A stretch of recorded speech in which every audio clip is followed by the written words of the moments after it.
1 month after the discovery of the ancient station, the USS Intrepid returned to Galactic Central. Their arrival caused excitement unlike anything seen in decades. Ships from dozens of worlds lined the approach to the massive space station that served as the heart of galactic government. Captain Susan Clark stood tall as she led her crew through the grand entrance of the Galactic Council chamber. This time, there was no containment field around the humans. Instead, representatives from nearly every known species filled the room, all eager to hear about their discoveries. Captain Clark and the crew of the USS Intrepid, announced the chairperson, "You have changed our understanding of both humanity and our galaxy's past. Please share your findings with the Council." Susan stepped forward, with Dr. Rodriguez and Engineer Martinez beside her. The station beyond the barrier was built by an ancient civilization called the Lumerians, she began. According to the data we retrieved, they flourished over 50,000 years ago. They were masters of radiation technology, but their physical forms became too fragile to work in high radiation environments. Dr. Rodriguez continued, "The Lumerians left their knowledge in a place only radiation-resistant species could reach. They encoded the coordinates in a radiation pattern on Azurus 9, knowing that only beings who could process radiation safely would receive the message through what we experienced as sunburns." Engineer Martinez activated a holographic display showing designs for the radiation harvesting technology. This system can convert stellar radiation into clean energy with nearly perfect efficiency.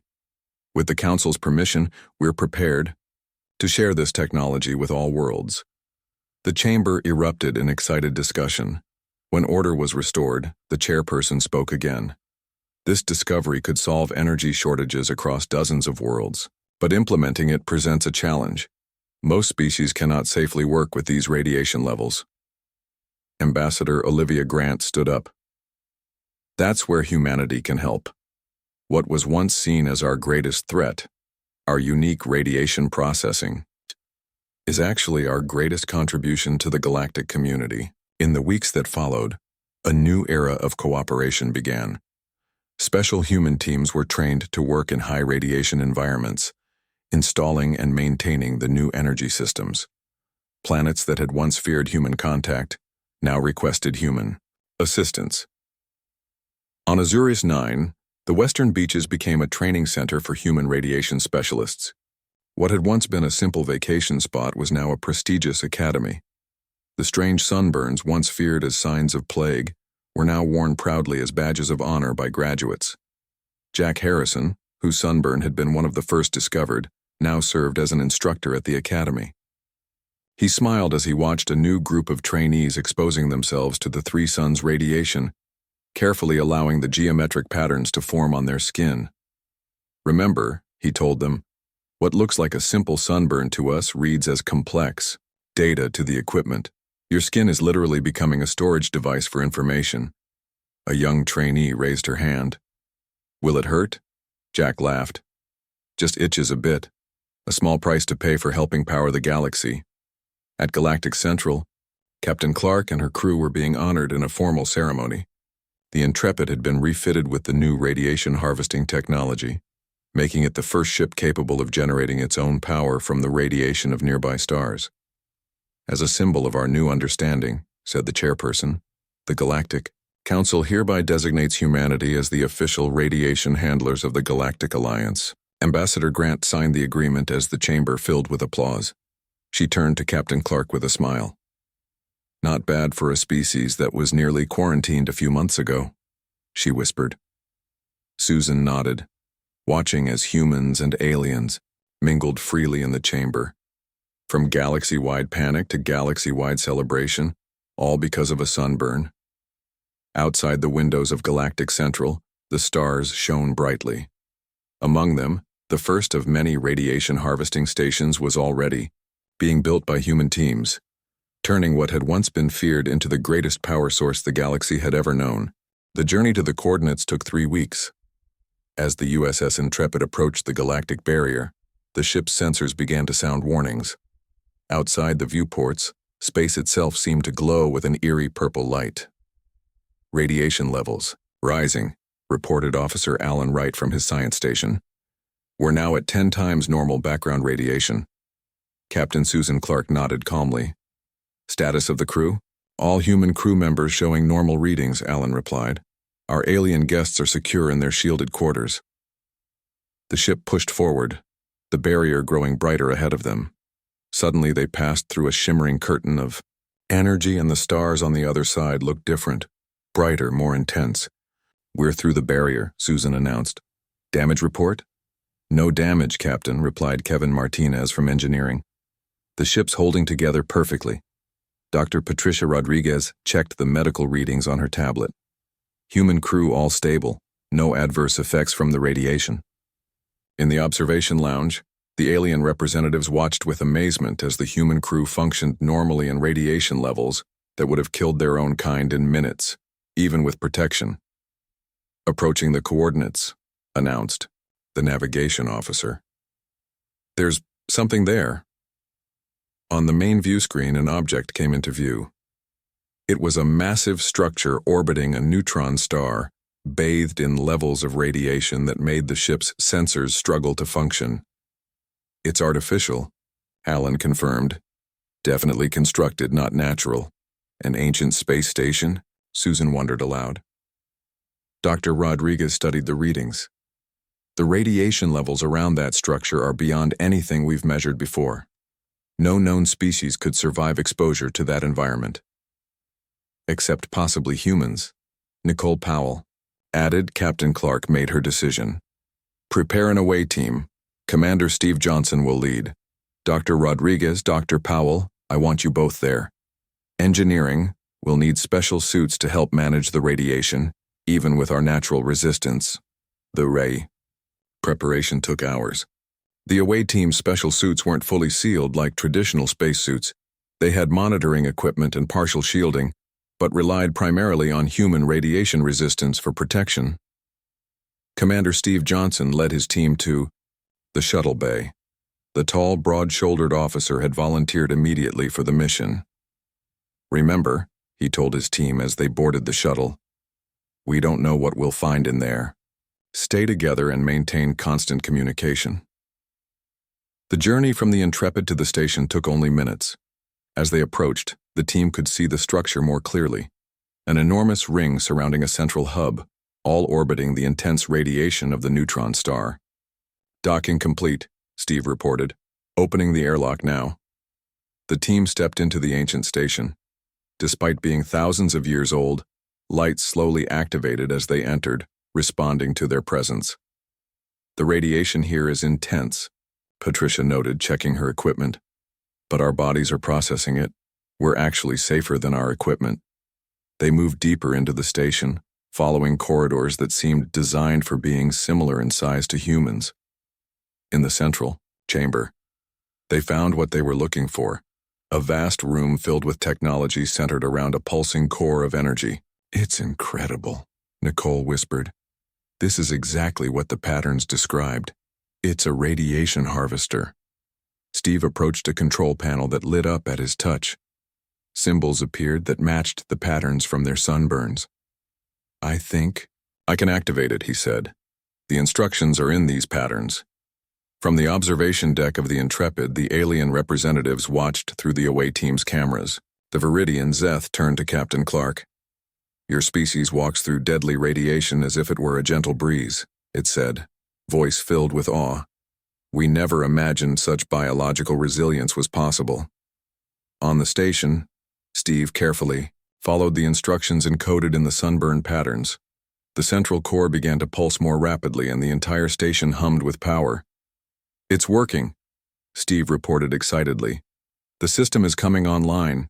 It's collecting radiation from the neutron star and converting it to usable energy. The efficiency is beyond anything we've ever seen. Captain Clark's voice came through their communicators. Good work, away team. What you've found could solve energy problems across the galaxy. Captain, Steve replied. There's more. This station contains databanks with information about whoever built it, and I think they left it specifically for a species that could handle radiation, a species like us. Computer specialist Eric Bennett had never worked so hard in his life. For the past week, He had been helping Dr. Nicole Powell decode the strange patterns in the sunburns. The ship's largest display screen was filled with images of the geometric marks now organized into what looked like a complex puzzle. "I think I've got it," Eric said, fingers flying across his control panel. "The patterns aren't just coordinates, they're instructions." Nicole leaned closer to the screen. "Instructions for what?" "For building something," Eric replied. "Look at this section here. It's describing a device that can harness radiation energy." Captain Susan Clark had joined them in the lab, along with other key crew members. They all watched as Eric manipulated the images, rearranging them into what began to look like a blueprint. "This is technology far beyond anything in the known galaxy," Nicole said, her voice filled with awe. "If we can build this, we could revolutionize energy production across the galaxy." Eric finished her thought. The captain studied the screen carefully. "But first we need to follow these coordinates. If these instructions were left as a test, there might be more waiting for us at the destination." Later that day, Captain Clark presented their findings to Admiral Frank Peterson at Earth Command. The Admiral's face looked serious on the video screen. "You're proposing we send a ship beyond the galactic barrier?" he asked. "No vessel has ever returned from there." "No alien vessel," Susan corrected. "But with what we now know about human radiation resistance, we believe we can survive the journey." The Admiral frowned. "The Galactic Council will never approve this. They still consider humans potentially dangerous." "Actually," Ambassador Olivia Grant said, joining the conversation from her location at Galactic Central, "the Council's position has changed. They've agreed to lift the quarantine on human ships and colonies." "That's good news," Susan said. "With one condition," Olivia added. "Any expedition to these coordinates must include alien observers. They want to see what's out there too." "But they can't survive the radiation," Eric pointed out. "They'll use special shielding," Olivia explained, "and they'll rely on human crew to do any direct work in high radiation areas." 3 days later, preparations were complete. The USS Intrepid had been equipped with extra radiation shielding and supplies for a long journey. A small team of alien observers had come aboard, each in their own protective environment suits. The Viridian representative, a tall, thin being named Zeth, approached Captain Clark on the bridge. Its voice came through a translator device. "Captain, my people wish to apologize for our initial reaction," Zeth said. "We mistook your unique biology for a threat." Susan nodded. "No apology needed. The misunderstanding was natural." "It is remarkable," Zeth continued. "What we saw as weakness, your soft skin, your sensitivity to radiation, turns out to be an evolutionary advantage we never imagined possible." Dr. Rodriguez, who had joined the crew for the mission, smiled. "Earth has higher background radiation than most habitable planets. Over millions of years, we evolved to process it rather than simply resist it." As the Intrepid prepared to depart, a message arrived from the Galactic Council. The chairperson's face appeared on the main screen. "Captain Clark, your ship is cleared for departure. The Council formally recognizes this mission as a joint venture between humanity and the galactic community." Susan nodded. "Thank you, Chairperson. We hope to return with discoveries that will benefit all species." "Remember," the chairperson added, "you carry the hopes of many worlds. Whatever you find beyond the barrier may change our understanding of the galaxy forever." The communication ended and Captain Clark looked around at her crew, both human and alien. "Navigation.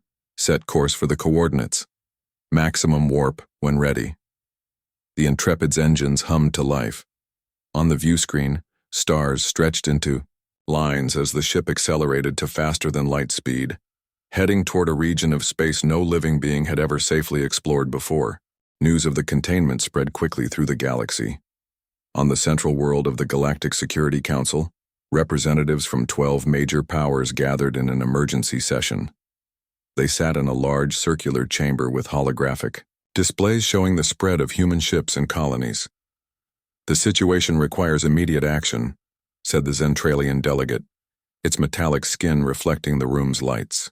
"We propose complete containment of Earth and all human settlements until we can be certain the threat is neutralized."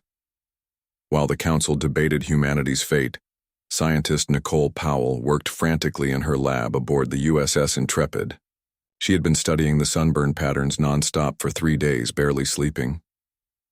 "There's a pattern here," she muttered, staring at the holographic display. The geometric shapes from different crew members' sunburns floated in the air before her. When arranged in certain sequences, they formed complex mathematical patterns. The door to the lab slid open and Lieutenant Gary Miller walked in. As the ship's cryptographer, he had been asked to help with the investigation. "You wanted to see me?" he asked. Nicole nodded without looking away from her work. "These patterns contain mathematical sequences. Look at this."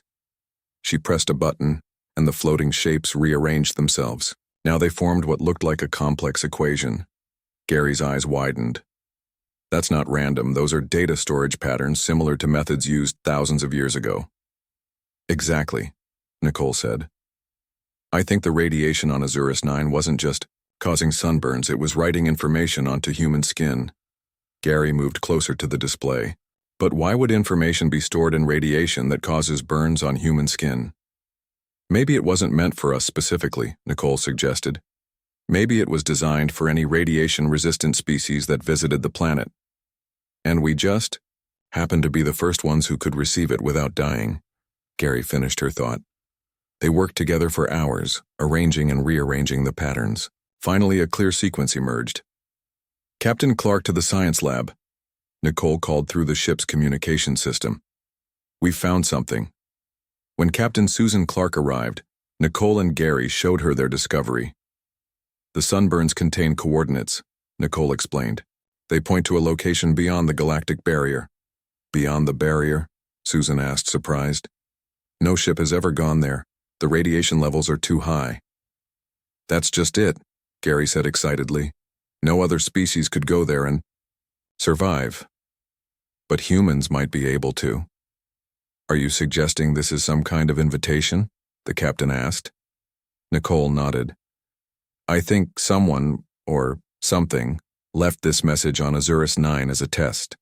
Only species that can handle radiation would get the sunburns instead of radiation poisoning, and only those species would be able to travel to these coordinates." Meanwhile, in the Galactic Council emergency session, Ambassador Olivia Grant fought desperately for humanity's freedom.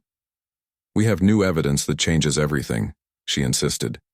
"The patterns your sensors detect are not signs of disease. They are information, possibly left by an ancient civilization," the council members murmured among themselves. "Information?" asked the Tellarite representative. "What kind of information would be encoded in plague warning signs?" "We believe it's coordinates," Olivia explained, "to a location beyond the galactic barrier." This caused an even greater stir among the council. "No species can survive the radiation beyond the barrier," stated the Zentralian delegate. "No species except perhaps humans," Olivia replied. "Our scientists have discovered that humans can process radiation in ways no other known species can. What you see as a deadly plague signature is actually our bodies safely handling radiation levels that would kill most other beings." The room fell silent as the implications became clear. "If this is true," said the council leader slowly, "then humans are not carriers of death." "No," Olivia said. "We might be the only ones who can retrieve whatever waits beyond the barrier. Something so important that an advanced civilization created this elaborate test to find species capable of reaching it." Dr. Patricia Rodriguez had never seen her laboratory so crowded. Scientists from every field had gathered at Earth's Xenobiology Center, all focused on the strange sunburn patterns now causing galactic panic. "Play back that scan again," she told her assistant. The holographic display showed a three-dimensional model of human skin cells reacting to the radiation from Azurus 9. "Look at what the cells are doing," Patricia said, pointing to the moving image. "They're not dying. They're transforming the radiation." The room fell silent as everyone watched the cellular process. Human skin cells absorbed the radiation, changed its structure, and then expelled it in a different form, creating the geometric patterns in the process. "No other species does this," said Dr. Ben Kelly, a radiation expert. Most beings either resist radiation or are damaged by it. Humans are the only ones who process and change it. Patricia nodded. That's because Earth has higher background radiation than most habitable planets. We evolved with it. On the other side of the lab, Major Dennis Cooper sat patiently as researchers attached sensors to his bare back. He had volunteered after learning the research team needed test subjects. "Are you ready, Major?" Patricia asked. "Ready, Doctor," he replied calmly. The team activated a controlled beam of radiation, identical to what visitors experienced on Azurus 9. To the alien scientists observing from behind thick shielding, this level of exposure should have caused immediate cell damage. Instead, they watched in amazement as Dennis's skin gradually developed the now familiar geometric patterns. His vital signs remained completely normal. "How do you feel?" Patricia asked. "Bit warm, kind of itchy," Dennis reported. "Like a mild sunburn, nothing more." An alarm suddenly blared from the alien observers' equipment. One of them, a Meribian scientist, spoke through the communication system. "Our sensors are detecting the plague signature at full strength," the alien said, voice trembling slightly. "Yet the human shows no distress. This defies all biological understanding." Patricia smiled. "No, it confirms our theory. What your sensors detect as a deadly plague is actually our bodies safely processing radiation. The human body transforms it into these patterns as a protective measure." The team continued their experiments throughout the day. With each test, the evidence grew stronger. Humans had an extraordinary ability to withstand radiation that would kill most galactic species. "We need to document everything," Patricia told her team. "This isn't a weakness. It's possibly humanity's greatest biological strength." Meanwhile, on a secure communication channel, Ambassador Grant was speaking with Captain Clark of the USS Intrepid. "The blockade is getting worse," Olivia reported.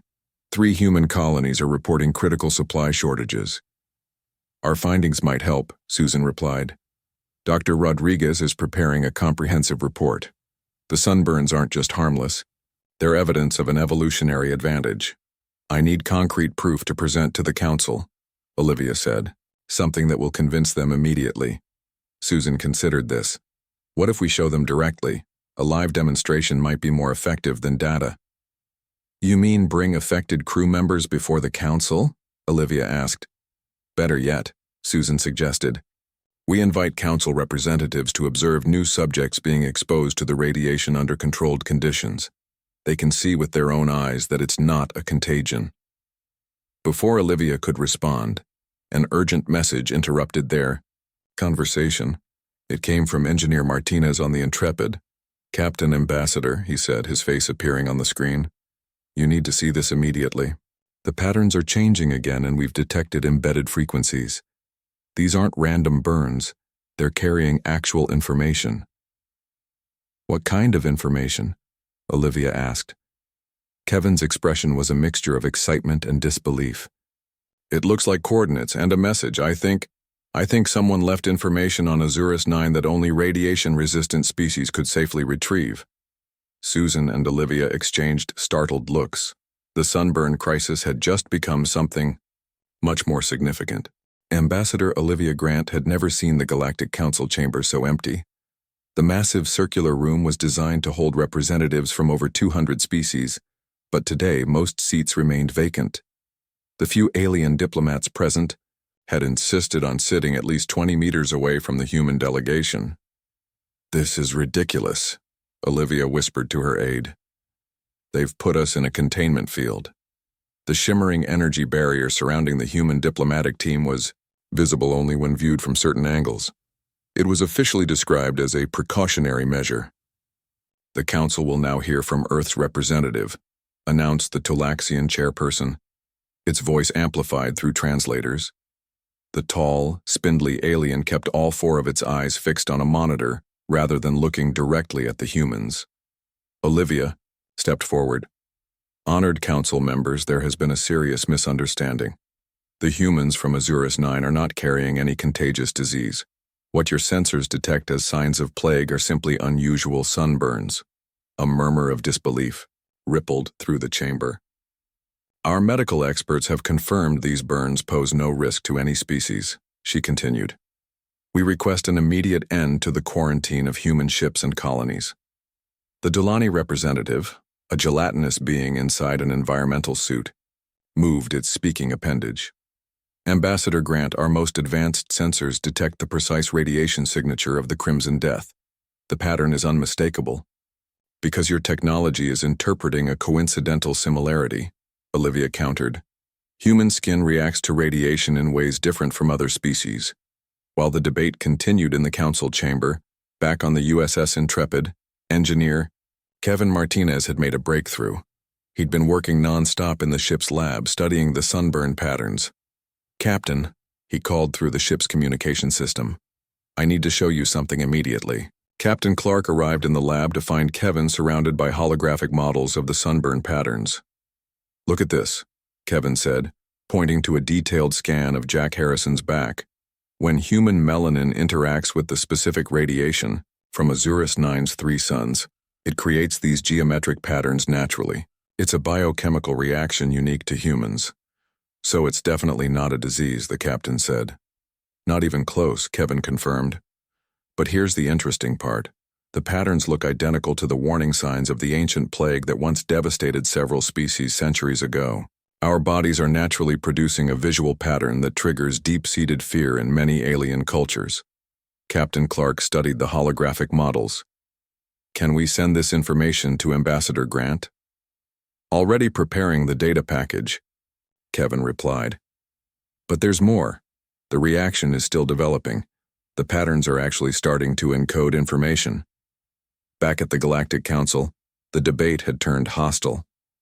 The Council demands quarantine of all humans who visited Azurus 9 within the past 5 years, said the chairperson. That's approximately 30,000 people. Absolutely not, Olivia responded firmly. We will not imprison our citizens based on a false alarm. Her communication device chimed with an incoming priority message from the Intrepid. As she reviewed the data, her eyes widened. Council members, she said, I have new scientific evidence that explains everything. But before she could present the findings, alarms sounded throughout the chamber. Trade routes to Earth have been severed, announced the chairperson. Reports indicate human colonies are facing blockades. Ships are refusing to allow human vessels to dock at any non-Earth facilities. Olivia's face paled. You've created a panic before hearing the evidence. The Dulani representative moved forward. The patterns match those of the deadliest plague in our shared history. We cannot risk contamination. But it's not a plague, Olivia insisted. If you would just examine the data. The council has voted, interrupted the chairperson. Until further notice, humanity is considered a potential carrier species. This session is adjourned. As the energy barrier around the human delegation intensified, Olivia realized the diplomatic crisis had just become much worse. 2 weeks after leaving Azurus 9, the USS Intrepid was on a routine patrol near the Centauri trade routes when the first alarming message arrived. The alien vessel appeared on their sensors without warning, maintaining a distance that seemed deliberately calculated. They're hailing us, Captain, Jack Harrison said from his communications station. Audio only. They refuse video connection. Captain Susan Clark nodded. Put them through. A harsh, clicking voice filled the bridge. USS Intrepid. This is security vessel Krath Dorn of the Viridian Alliance. Your ship is to engage emergency quarantine protocols immediately. Do not approach any inhabited systems. Repeat. Full quarantine protocols required. The captain frowned. This is Captain Clark. On what grounds are you ordering my ship to quarantine? There was a long pause before the reply came. Your vessel is carrying an extinction-level biological contaminant. Our scans detect the radiation signature of the Crimson Death. The bridge crew exchanged confused glances. We are carrying no such contaminant, Captain Clark responded firmly. Our ship has passed all standard health inspections. Your scanners are insufficient. Our readings are clear. The specific radiation pattern is unmistakable. Prepare to be escorted to Isolation Zone Delta 9. The captain muted the transmission and turned to her science officer. Alan, what do you make of this? Chief Science Officer Alan Wright was already reviewing data on his console. Captain, they're not scanning for biological contaminants. They're detecting radiation signatures. And the only unusual radiation readings on this ship are the sunburns, Dr. Moore finished, having just entered the bridge. Captain, I need to show you something. In the ship's conference room, Dr. Moore displayed new scans of the affected crew members. The geometric sunburn patterns now glowed more distinctly under specialized light. The patterns have been changing subtly, she explained. The marks aren't fading like normal sunburns. Instead, they're evolving. Alan studied the images carefully. These patterns match certain warning symbols in ancient Viridian culture. To them, these specific geometric arrangements indicate deadly contamination. But it's just a sunburn, Captain Clark said. To us, yes, Alan agreed. But alien physiology interprets radiation differently. What's a minor irritation to human skin registers on their sensors as a deadly pathogen indicator? Another alert sounded. Jack's voice came over the comm. Captain, we're receiving multiple distress calls from ships in the sector. They're all fleeing from our position. By the time they returned to the bridge, the situation had deteriorated further. 3 more alien vessels had taken positions around the Intrepid, all refusing to come within what they considered safe distance. We've got incoming transmissions from Galactic Central Command, Jack reported. They're declaring an emergency quarantine for all human ships and colonies.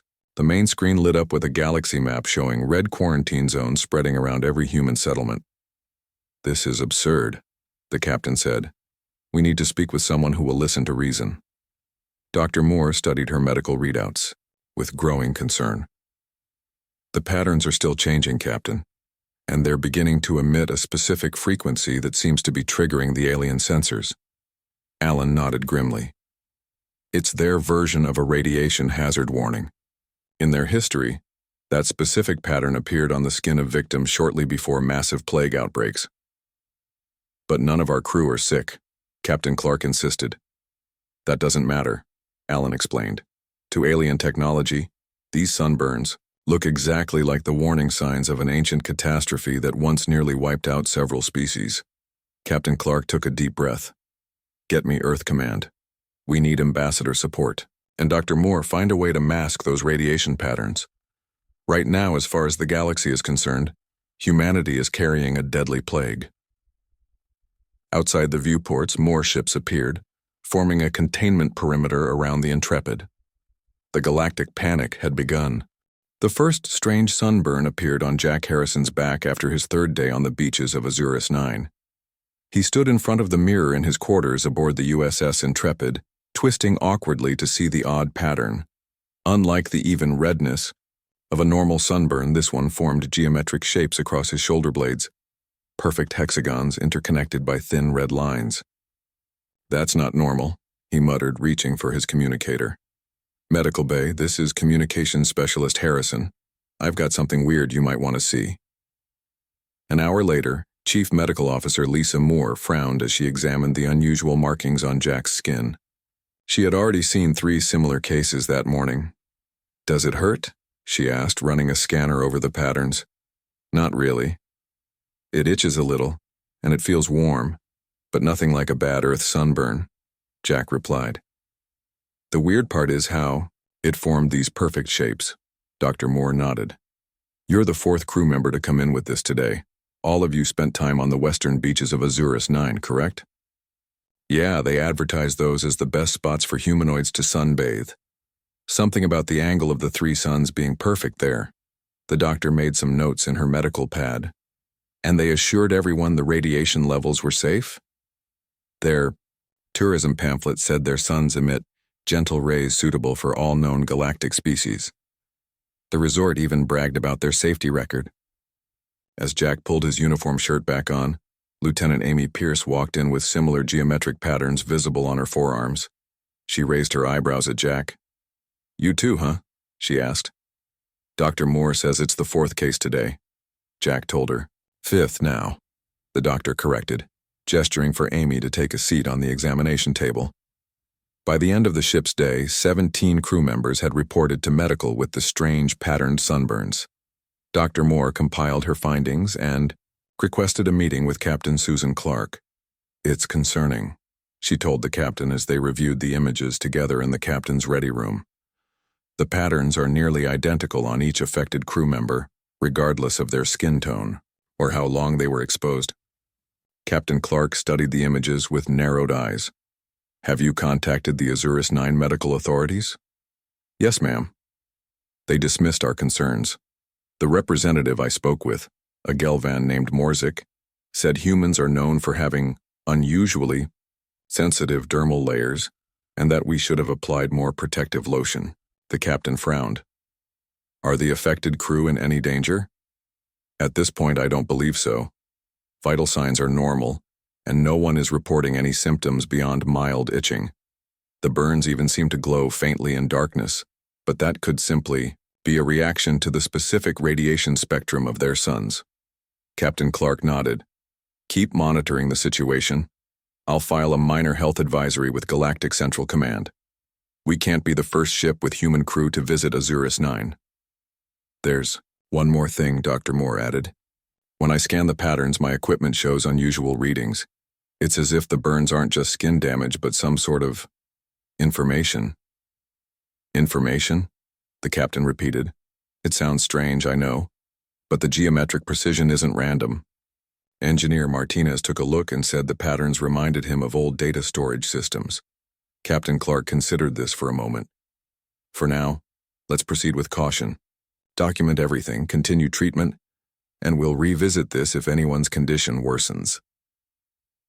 As the Intrepid broke orbit from Azurus 9 the next morning, none of the crew realized their unusual sunburns would soon throw the entire galactic community into chaos.